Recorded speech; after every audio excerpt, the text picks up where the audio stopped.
I think the first thing that I would recommend is that they really watch and listen and learn and not jump in with both feet until they really know what is going on. A good plan is to keep your ears open, listen, ask good questions, and don't be too fast to give answers.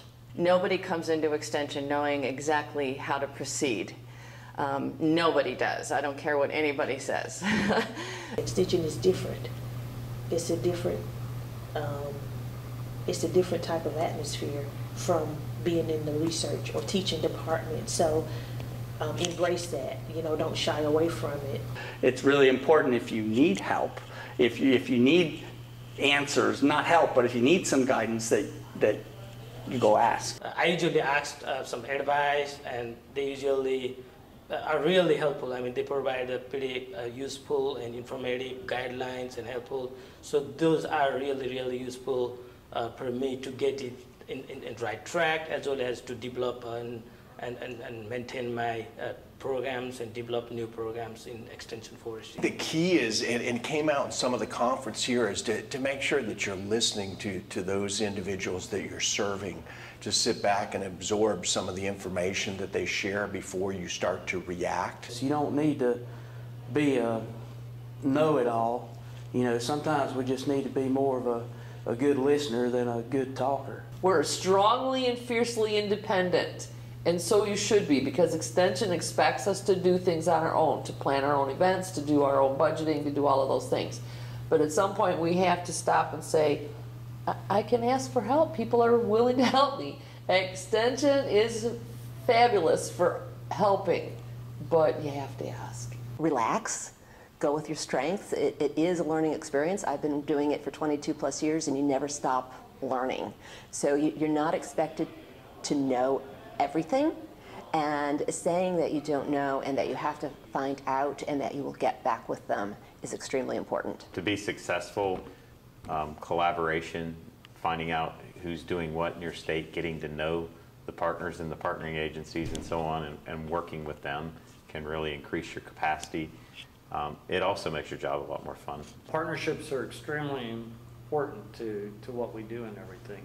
It's all the way down to the local level. I mean, from a county agent standpoint, partnerships is their advisory committee. Join the County Agents Association, join your local professional associations, and learn from each other. And I didn't do that starting out, and I should have. Be very mindful of your time commitment, and so that when you juggle your work, be it extension or other outreach, make sure you're able to allocate time. I stress that a lot. My advice to people that are just starting out in extension is find your niche, try not to do too many things, and do the couple things that you do really well. You need to learn how to say no.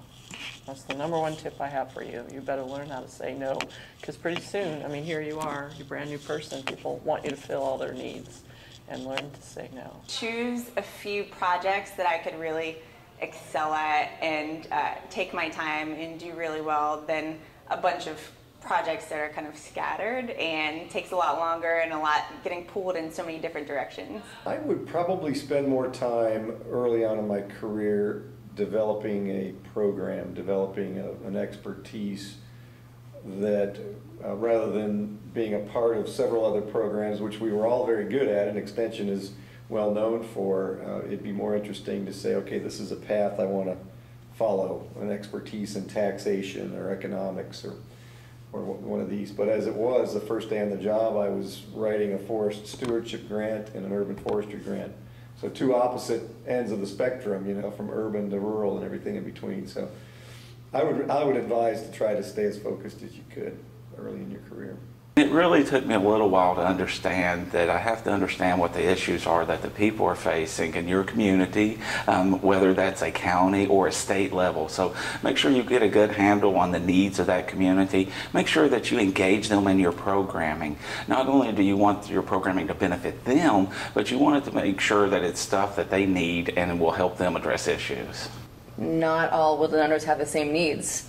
So for example, in my area, we have families who have been managing their land for many, many years. They might have professional loggers in the family, and there's really not much that I can teach them on a technical level that they don't already know. But it doesn't mean they don't have needs. It just means that my educational outreach to them and what I do for them and with them is different from woodland owners who are brand new, who don't have much experience managing their land, have smaller acreages and that sort of thing. If we learn anything about our family forest landowner audience in Oregon, is that they're very, very diverse. The challenge is to get a group together who's interested in, at a similar point in time and where they are developing and wanting something that, wanting to gain a similar bit of information.